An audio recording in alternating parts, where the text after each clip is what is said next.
How much is your time worth? Well, according to our guest today, your time is not your most valuable asset. Your attention is. In this episode, I'm having a conversation with Wes Woodhouse. Wes is a F-15 Strike Eagle pilot, which, by the way, is the coolest job I can think of. And Wes will share how his experiences as a fighter pilot have shaped his understanding of owning attention.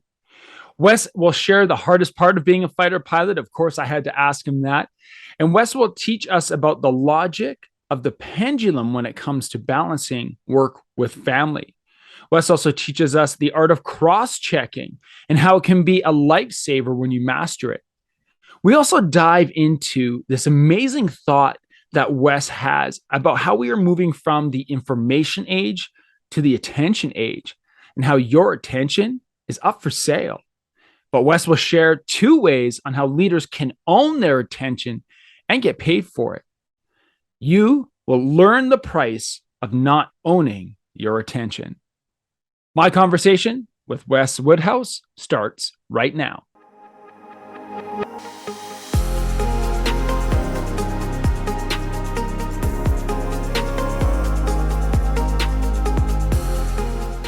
Hello and welcome to another episode of the Dad's Making a Difference podcast.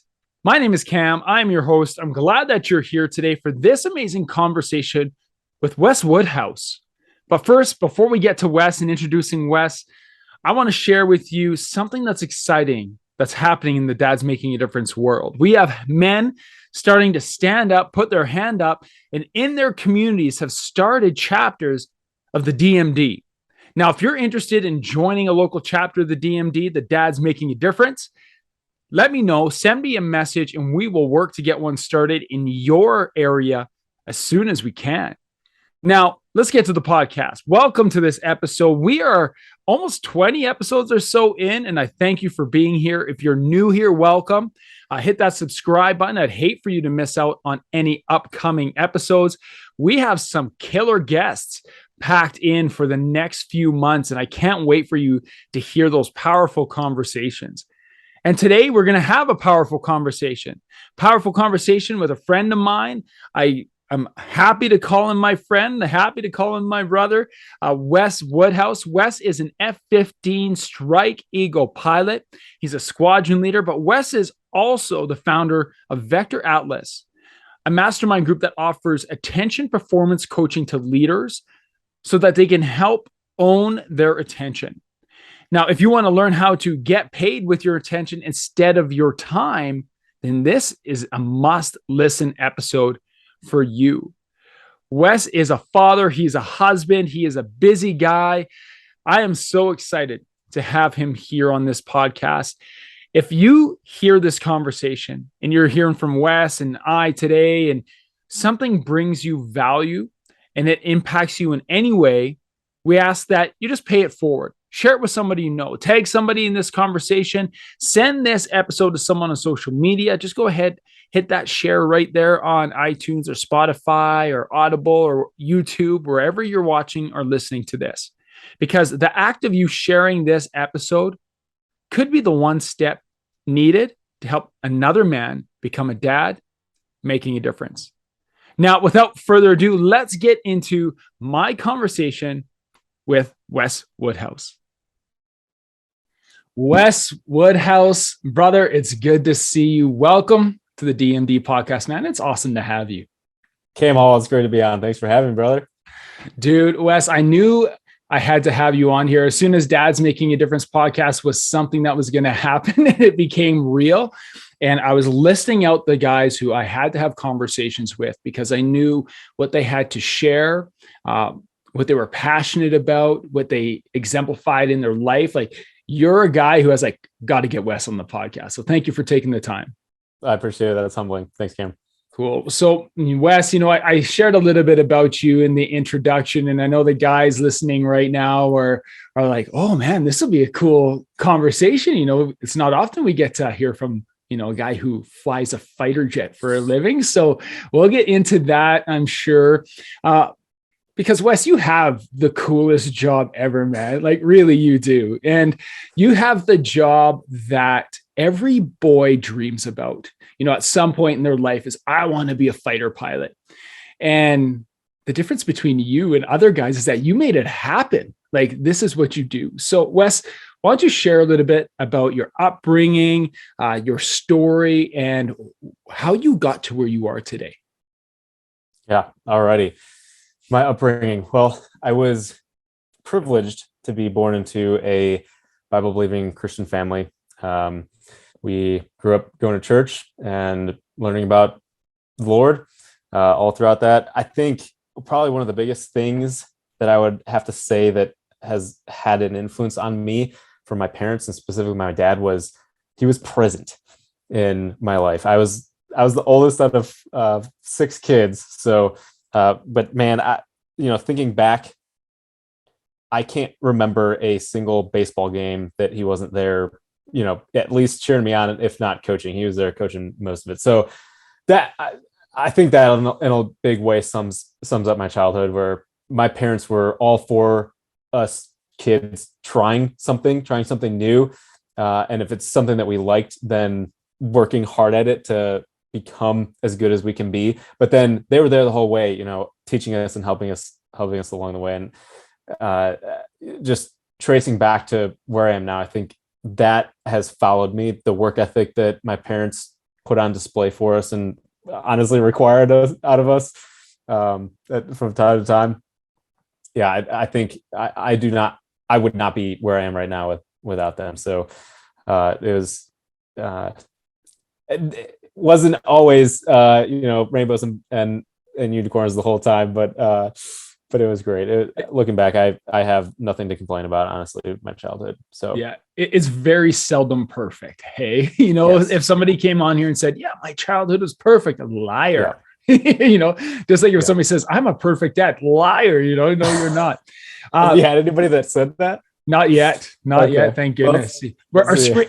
Our screening process is effective, apparently. That's fair. No, That it's is fair. good. Wes, you said your parents are really supportive of you. And, in transparency to our listeners, like you and I know each other because we're part of a mastermind group. And I've had the privilege of hearing you speak from stage. And you share about how your parents were supportive.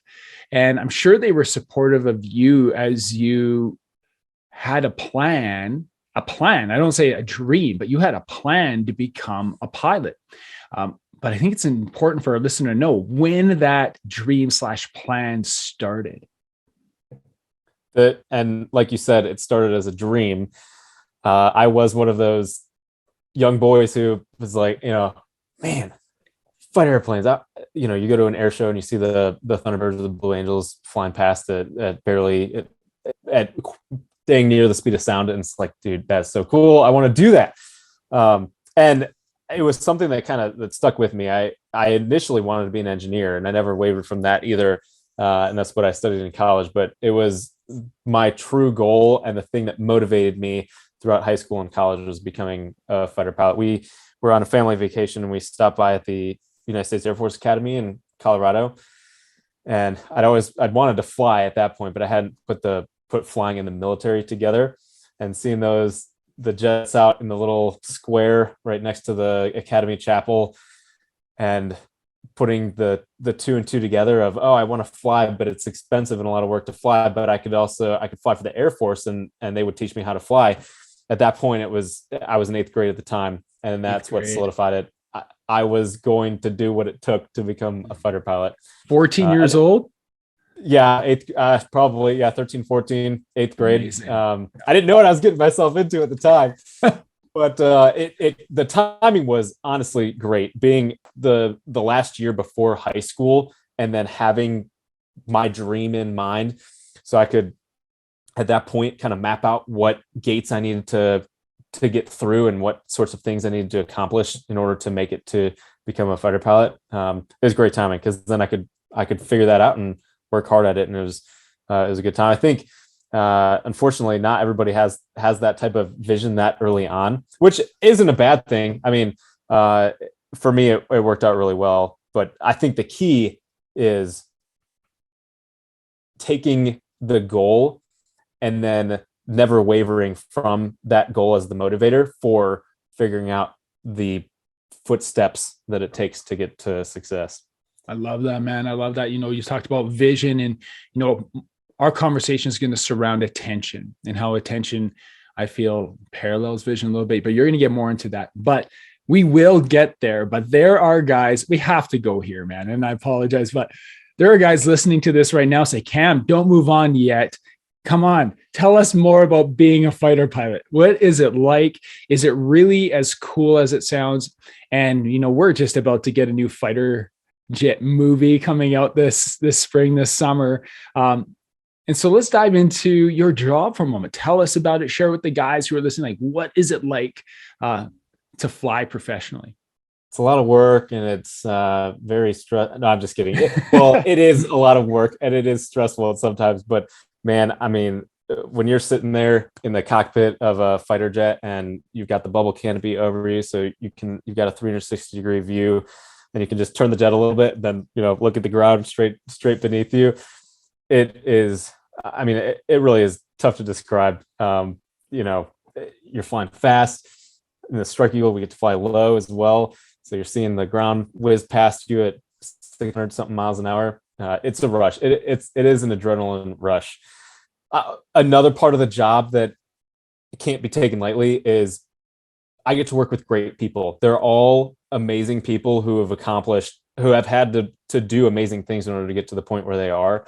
So even just the people that I get to work with, but yeah, sometimes, like I said, it's hard work and it's stressful, and it's true. It is hard work and it's stressful. There's always more to learn in order to stay tactically relevant. And it's not just like head knowledge, learning the mind. It's maintaining physical skills as well, the stick and throttle skills, as we say.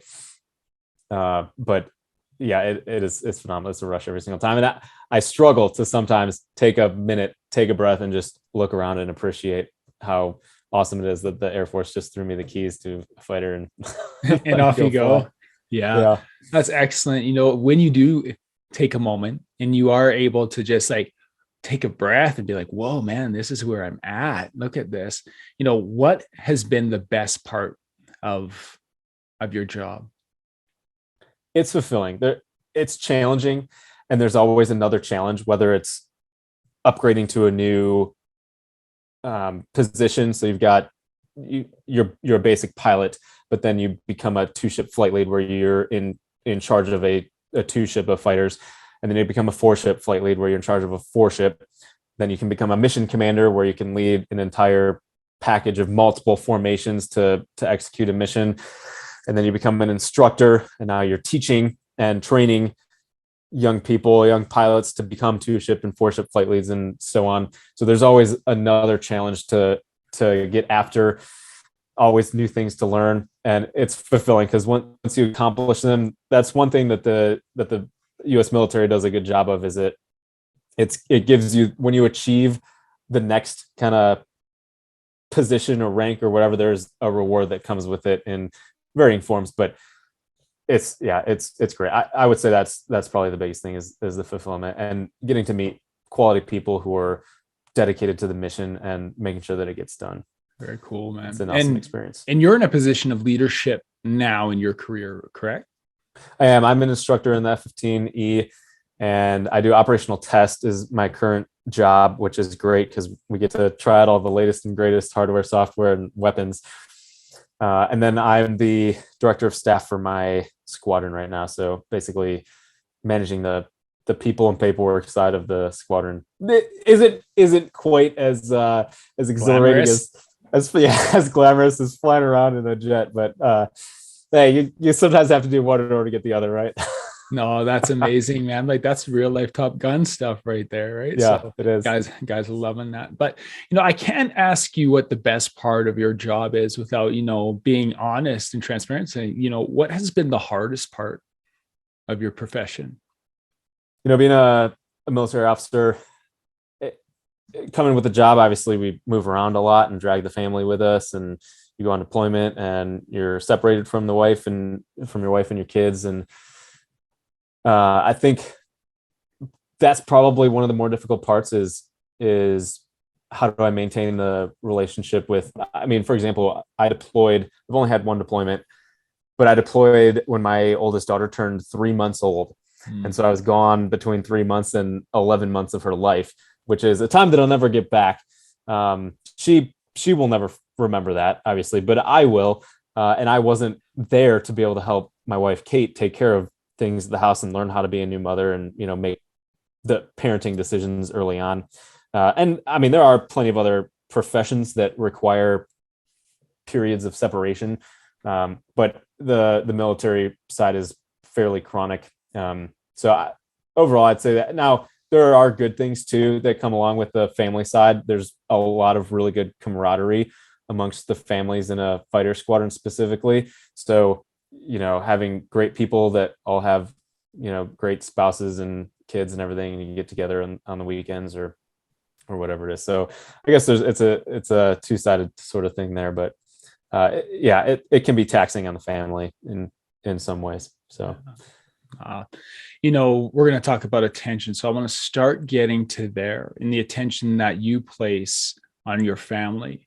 So how do you balance the demands of your profession that you just shared with us with the demands of being a husband and a father? It's tough, Cam. It's not easy. It's really not. And I think a lot of it has to do with you have to visualize the process. You have to kind of see and identify where things are going to come up short and where they're not. I like to, people call it a work-life balance. I am more in the camp of it's a pendulum. So sometimes the pendulum will swing to where you need to pay a lot of your attention and your time at work. And for example, a deployment or something like that, where I'm 100% doing the job and basically have no time with the family. Video calls and email and text messages and all that, but it's not the same. But then that should be followed up by a swing in the other direction of the pendulum, where you go through a period of time after that swing where you're focusing on the family a lot more so than on the job, whether that's in the form of taking some time off and just taking a vacation with the family, or throttling back on some of your projects at work so that you're able to get home at a decent time. And throttling back. I love that. If you're watching on YouTube right now, when Wes uses flight metaphors, I smile. I love it because I get it a lot. Sorry to interrupt. No, that's great. But yeah, I mean, pulling back so you can take a little bit more time, get home, make sure that you're home for dinner, and maybe you leave after breakfast, after the kids get up and everything. And like at some point, Kate has her own career that she's working as well, and so there's times where I have to make sacrifices at work in order to make sure that she's moving forward with the things that she needs to do. And that is important to me as well. And there's a third piece too. So you've got the profession piece and you've got the family piece, but then there's a faith piece too. That I try to make more of a reoccurring daily thing. So I get up early in the morning and do my workout, and then I make sure to spend some time with the Lord, studying scripture and then spending time in prayer and everything. So, and for that one, that's the one where I try to not put on the pendulum at all. Like that should be the top of the pendulum, I guess, where, everything is kind of anchored into that and it doesn't change. It maintains consistency, but you can kind of see looking forward. Like I know, for example, I have a work trip coming up next month. So I know I'm going to be gone during that time. So I need to prepare for the pendulum swing before that happens by pouring into the family, then have the pendulum swing and then swing it back and spend time with them again on the tail end, and make sure that I'm investing my attention into them as much as they need it. I love that. I love that idea of a pendulum going back and forth. We get that. You said it. People will do the cliche work-life balance. I've approached it sometimes in a counterbalance. Like nothing will ever be in balance, but it's what you're giving your attention to. Yeah. And so when you have your pendulum and it's going back and forth, within your pendulum and your experience with your family, and your pendulum with experience to your job and your profession and with your faith, how has your experiences in the Air Force and with your family influence the way that you approach time, presence, and attention? It's a good question, Cam. One thing that flying the Air Force way, because the Air Force way is very different than civilian flying or even civilian professional flying, is there's a huge focus on the cross check. Whether it's an instrument cross check, you're flying through the weather and you need to make sure that you're checking all the different instruments so that you know that you're on altitude, on airspeed, and in the right location in space, and you're going the right direction and everything. But there's a cross check too. I mean, imagine flying a fighter at 100 feet above the ground at 600 miles an hour. You have to have a cross check. And think about it in a tactical scenario too. So you've got maybe other opposing fighter jets that are probably going to try and shoot you down, and you've got a mountain over here that you need to avoid, but probably you want to stay close to it so that the surface to air missile system on the other side doesn't actually see you. So there's all these things going on. Maintaining your cross check means I'm looking outside and keeping away from the rocks, because the rocks have 100% kill 100% probability of kill. Gonna hit a rock, you're probably gonna die, which means that you're not putting the bomb on target, or you're not shooting the opponent down. So you look at the rocks outside, and then you look down at your tactical display and check where you are in space, and then you look at your airspeed and altitude, check to make sure you're above the rocks again, and then you check where your wingman is, and then you check where the target is and make sure that you have all of your targeting set up. But then you go back outside and look at the rocks, and then you look at where you're at in space, and then you check your wingman, and then you check your targeting, and then it just keeps on going. And the key is to keep that cross check going, because I may miss one detail on one time around, but then as I'm going around the loop again, I remember, hey, I need to check this thing. So next time I'm around, I check that thing. Yep, my wingman is in the right position. Okay, good. And then I go around again, and then, oh, I forgot to check how fast I was going. Maybe I'm getting too fast or getting too slow. So the next time around, I check my airspeed and then adjust my throttle as required. And that is applicable to just about everything. I mean, obviously, you think about driving a car. You're not going 600 miles an hour or anything, but there are a lot of things going on. You've got the map, your Waze or Google Maps, where you're going. You got the screaming kid in the back seat. You got the driver who almost hit the guy ahead of you. So now I got to keep an eye on him. Oh, the light just turned green or whatever, so I can start going. A lot of things going on. And the good drivers are the ones who are making a constant scan in the rearview mirror, in the side mirrors, straight out ahead, checking that biker along the side of the road doesn't, veer around a rock or something and into your lane. You keep up that cross check. Well, the same applies to work or business. We all have all these different things going on.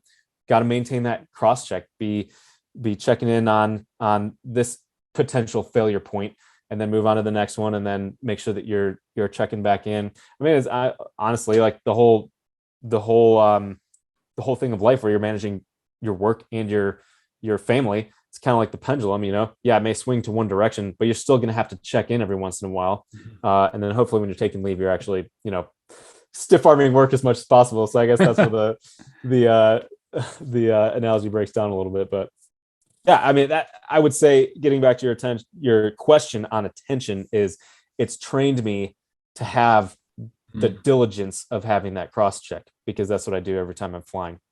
And it's when when that cross check starts breaking down, when you're flying, you start missing your altitude, and then you miss your altitude a second time, and then you miss your altitude a third time, and then you miss your altitude a fourth time. And now you're 1,000 feet off altitude or something. And now you're in potentially the way of another airplane. That's when bad things could start happening.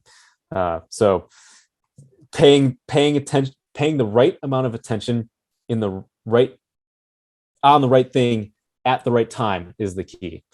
And that's applicable to so many different areas of life. Man, that's cool. How that cross check you can use what you've learned in your profession, but I'm listening to this right now. I'm like, oh man, what am I doing with my cross check? Like what am I checking every day in my family? What am I checking every day in my profession? What am I checking every day with the men that I feel that I'm caring for through Dad's Making a Difference and other things going on? So I appreciate you sharing that, because, you are what I know about is you are passionate about empowering others to live a life that is disciplined, that is purposeful, and that, is attentive.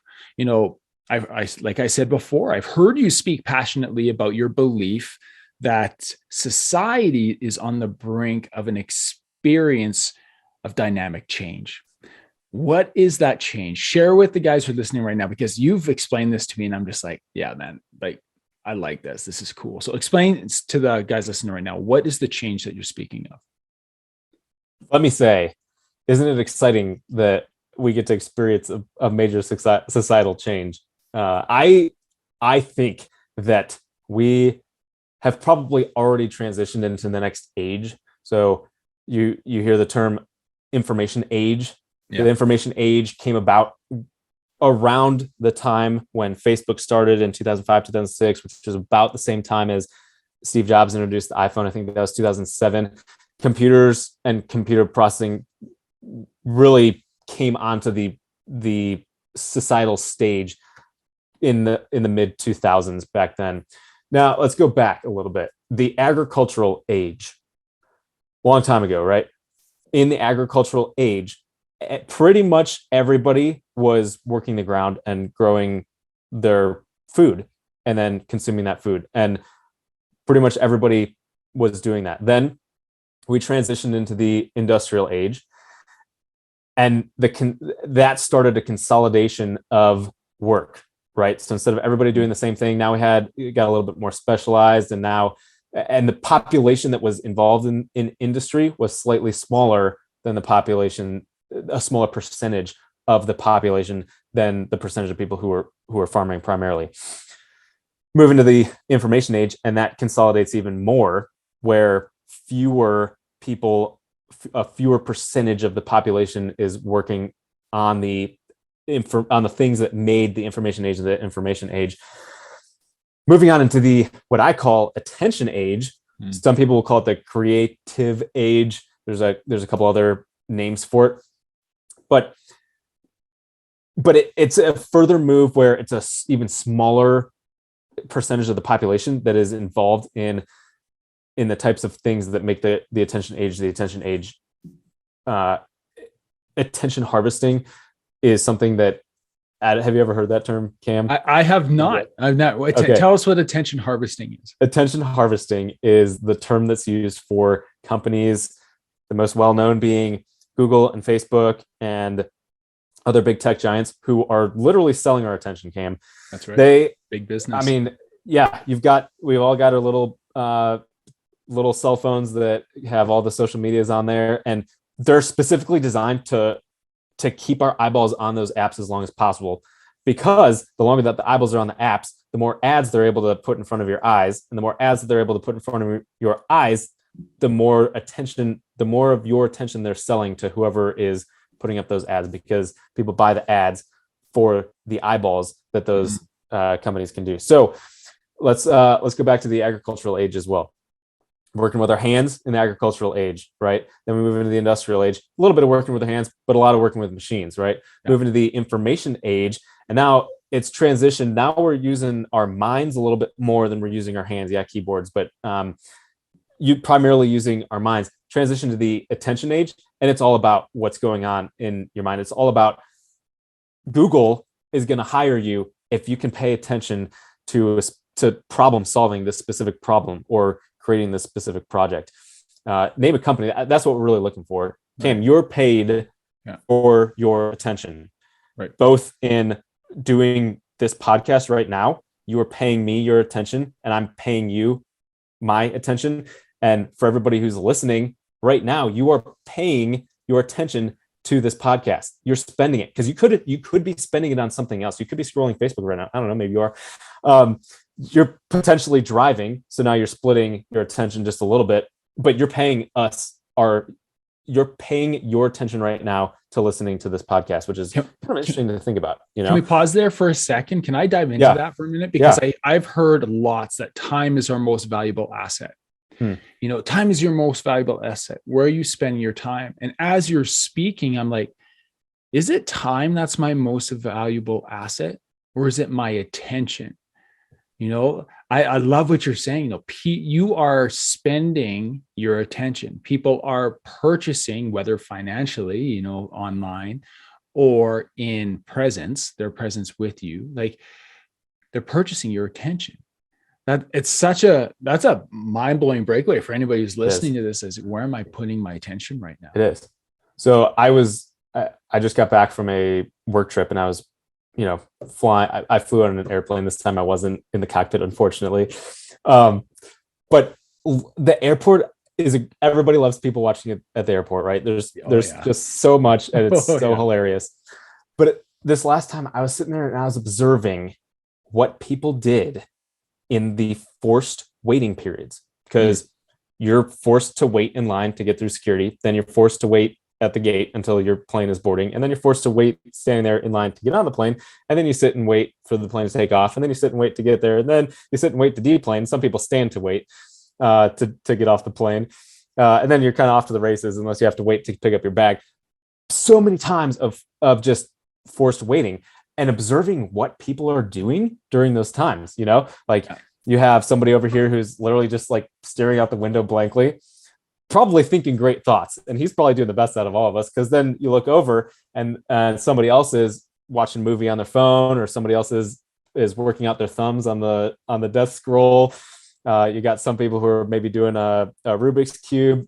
And then you got some people who look like working, and they're probably trying really hard to look like they're working on something really important. But in all honesty, you're in the middle of an airport. So how much work are you actually getting done, because it's so loud and so distracting? It's just so interesting. And to your point of which is more valuable, your time or your attention, in the times where we are in the queue, when we're waiting, you're going to spend that time either way. It takes time to check out and pay for the groceries in the grocery store, but what you're doing with your mind in that time could be vast. There's a huge range of things that you could be doing. You could be talking on the phone, building relationships with somebody. You could be praying. You could be scrolling the endless death feeds and just melting your mind and allowing Facebook to continue to get richer. You could be listening to a podcast. That's a great idea. So yeah, I think, to your point, I mean, there is a certain argument to be made for your time is the most valuable resource, because every second that ticks by, you're never going to get back. And you also don't know when you're going to die. So, maybe spending time with your family when you have the chance should be higher on the list, because if I get in the car tomorrow on the way to work, who knows? I mean, that could be the Lord's time to say, you're coming with me, pal. And you're going to wish that you'd spent a little bit of extra time and attention on your daughter. But then to the other side, like I just said, I can be physically with my daughter, and then she can tell me, Dad, put down your phone. And then it's just a freaking slap in the face, because I'm physically with her. Yeah.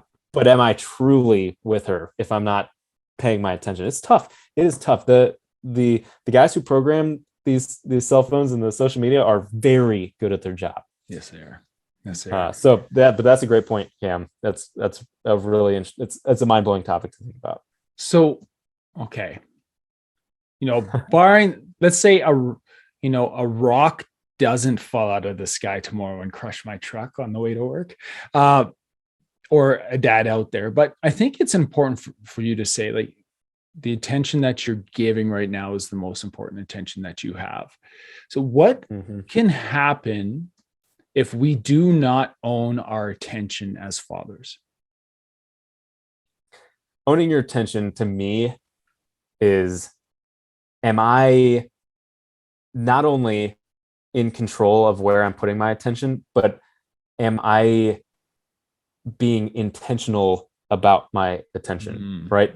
So yes, I think that is the difference between between someone who's just living life almost, you could almost think of it more as the difference between being reactive and then actively spending your attention, placing your attention in the places that matter.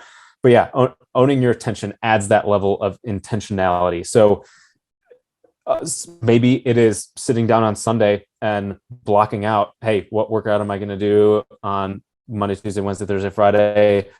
What is my Bible study going to look like? What am I reading? So I've got a plan. When am I leaving work? How much time do I have to spend with the kids in the morning? That is being intentional about your time and intentional about your attention, because when you pre-decide what you're going to do, you're far more likely to, I think it's like 10 times, or I don't know, some ridiculous amount higher that you will accomplish it than not. But for example, being intentional about my intention right now, my daughter's taking a nap right now while we're recording this. But when she gets up, I have a choice to make. It's just me and my daughter at home right now. My wife's off on vacation. So I can get up, I can get her up, and then I can, sit her down in front of the TV and melt her mind, and then go off and do whatever I want to do. Or I can take advantage of this one-on-one time that I have with her and play a game with her, or, go outside and go for a walk or something like that.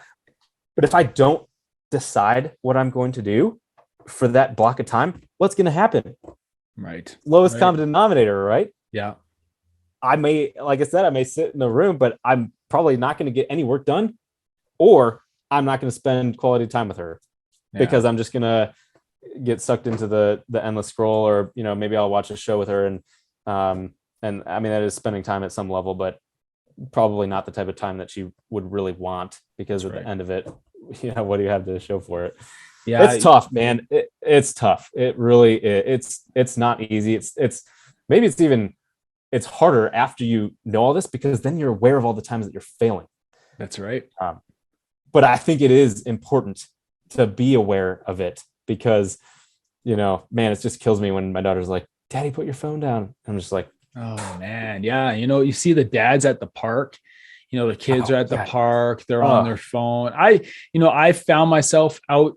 I've gotten into the habit, thanks to you, in our mastermind group. And, we meet every Monday. And one of the things you said was like spending your attention. So what I started doing this a few months ago, is every time we leave the house where it's our family, I will leave my phone at home, because somebody said, well, what happens if you have an emergency? Well, someone will help. There are people there. I don't need to have my phone, my device on me all the time. If Braylon and I are going to the park, I'm going to leave my device at home. If we are going to, yesterday, he baseball, and I caught myself because I had my phone in my back pocket. I'm out there tossing pitches, and I'm like, why do I have this on me right now? And I think about what could happen if we don't own our attention. I think about those dads who are distracted, and maybe they're looking for an escape, but they don't realize that the better escape is to connect with their wife, to connect with their spouse, connect with, their kids.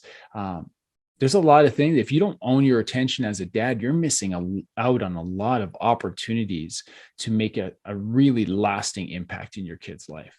Yeah, you are. That's a great concept, Cam. So let me ask you this.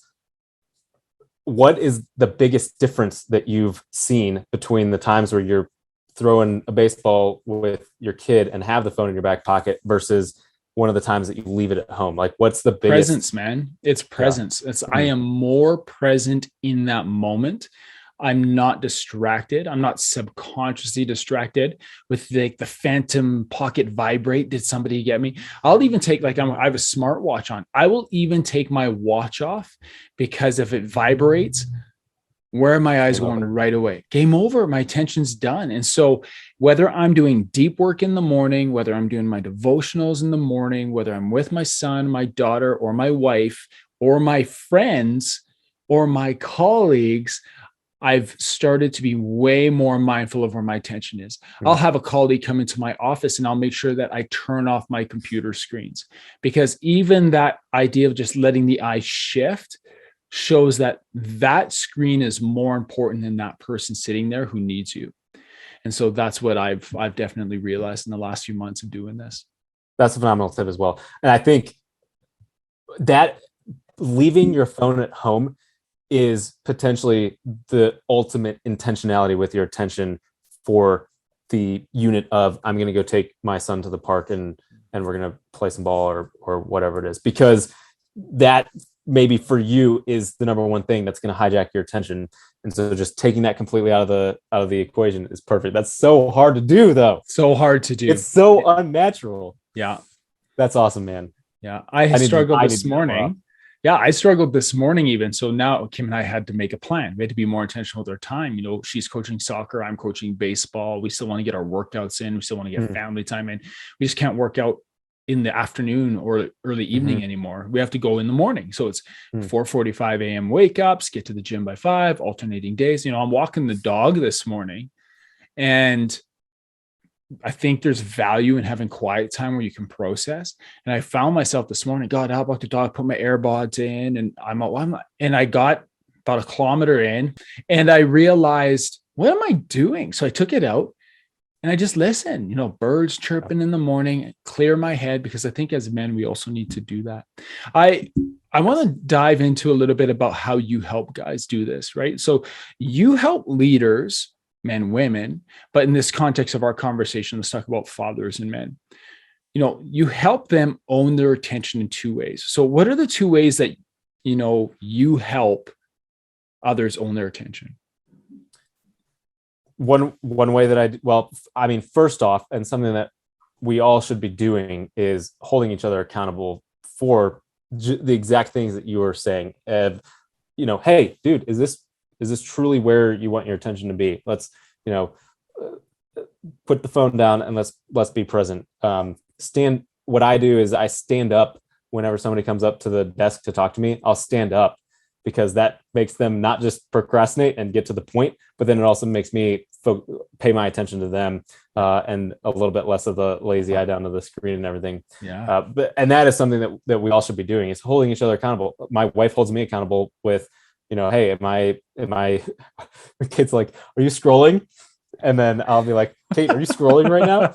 And that's like our little thing. But what is it at its essence? It's the two of us holding each other accountable to something that we both have made a commitment to doing. And that is to get away from not being physically present, but not being completely present with the mind and the attention as well. But I do attention performance coaching where I take somebody, and it essentially it's like when I had the vision to become a fighter pilot. There's a certain amount along the way. There's a certain amount of attention that is required to get to the next step along the way. So you can almost think of it when day one of high school till high school graduation. There's a requirement for attention. In order to pass a class, there's a certain amount of attention required. In order to pass the first test in that class, it'll require a certain amount of attention to study for that test. So to get to the end of high school, a certain amount of attention. And if I pay less attention, I'm getting B's. If I'm paying even less attention, I'm getting C's. And if I'm paying even less, then I'm failing. So certain amount of attention there. Same thing with college. So I help people identify the steps to get to like where they need to be spending their attention from point A until achieving point B, whatever vision that is, and then help in the accountability process of getting there, because it takes accountability. In high school and college, accountability comes in the forms of exams and papers. The professor is holding you accountable to understanding the knowledge by giving you an exam and having you have to pass that. So I do attention performance coaching, and then I also have a system for accountability. So it's kind of essentially, I mean, it goes really well with the attention performance coaching, but less of a reoccurring meeting time and more of a, let's establish the system of habits that you need, the tasks that you need to accomplish.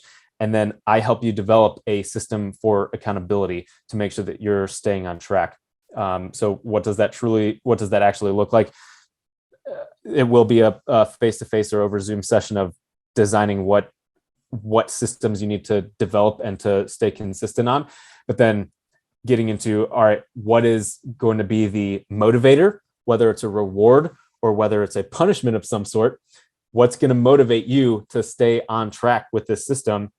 And then what's the method for holding you accountable, whether it's text messages or whether it's emails every once in a while, or whether it's dropping tasks into your into whatever to-do list system that you have. I have recently done this for myself.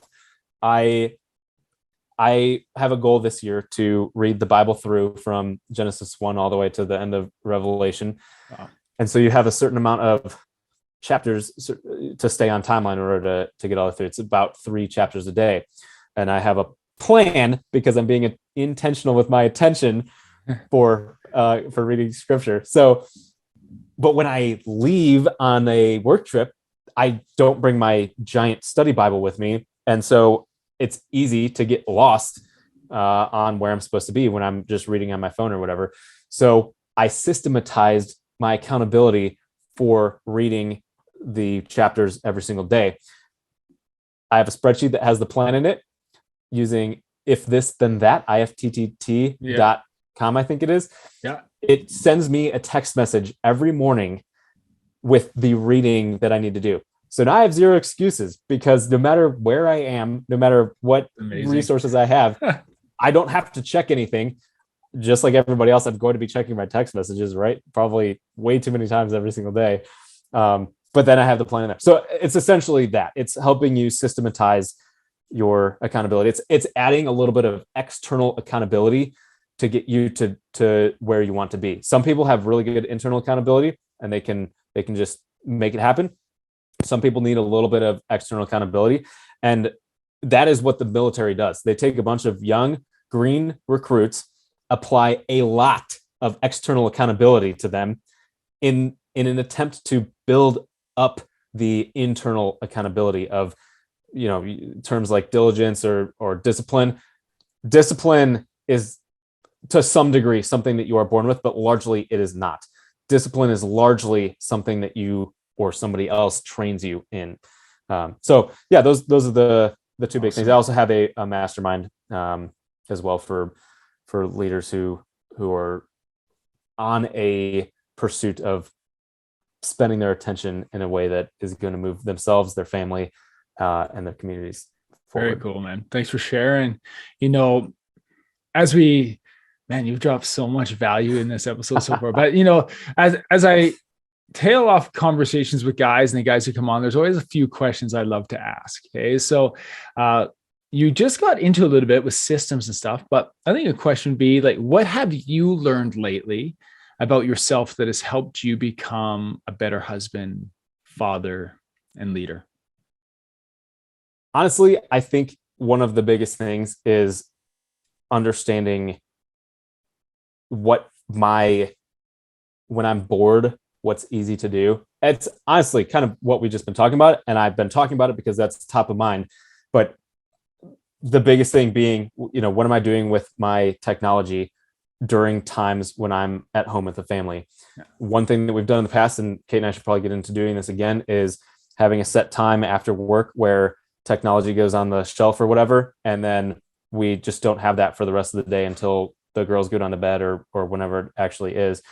But realizing, when I'm bored, what's my first reaction, and then kind of getting inside that loop and being a little bit more intentional and setting up a system to help me be the dad that I want to actually be. It takes forethought. It takes intentionality. Yeah, that's cool. Next question. What are you most excited about right now? Dude, I'm excited about being on a great show with you right now, Cam. And I'm not even, I'm serious. Talking to men like you. I just got off of a call with another dad and we were talking about dad things. But it's so great to talk to other people who we're generally in a common mind. We both, I've known you for a while. We both value the similar things, but we're also different. But being able to come together and talk about some of the things that we struggle with, like, man, it is so hard to pay attention to your family when there's so many distractions, and encourage each other and give each other tips, like leave the phone in the car or leave the phone at home when you're going out to the park. That's phenomenal. On the next walk I take, and I'll have you hold me accountable to it. Yeah, I'm going to leave my phone at home, because why do I need to be checking email and text messages when I'm on a walk enjoying God's creation with my family? I don't, and I shouldn't. But yeah, it's energizing, and